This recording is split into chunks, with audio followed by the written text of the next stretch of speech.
Are you struggling with slow data processing in your app? It can be incredibly frustrating when your user interface lags because of heavy operations. Today, we're diving into a common issue with CursorLoader and RxJava2, and I promise you, by the end of this video, you'll have a clear solution. I completely understand your pain. Many developers face this challenge when trying to efficiently load data from a database without freezing the UI. You're definitely not alone in this, and it's a common hurdle in app development.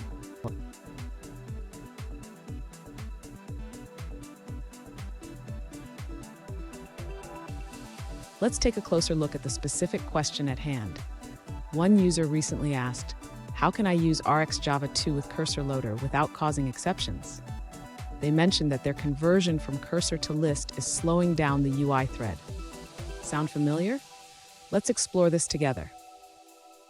So what's happening here? When you try to access a cursor that has already been closed, you run into a stale data exception.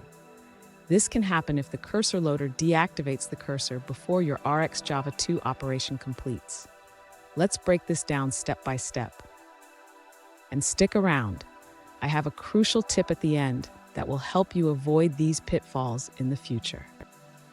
To address the issue of accessing a closed cursor, the user should modify the way the cursor is handled in the onLoadFinished method.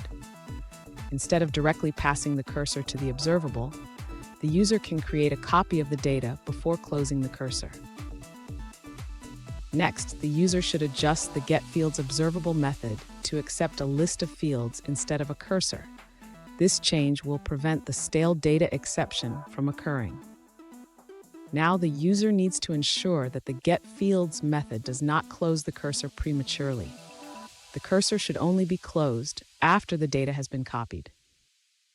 Finally, the user should test the application to ensure that the changes have resolved the exceptions and that the data is being processed correctly without blocking the UI thread.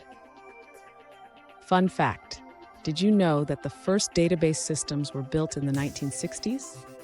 They were far less efficient than what we have today, but they paved the way for the powerful tools we use now. Now, let's look at the answers provided by other users. This user suggests that you should not manually close the cursor when using CursorLoader. The loader automatically manages the cursor's life cycle. Instead, they recommend using the switch map operator in RxJava to handle the cursor data efficiently.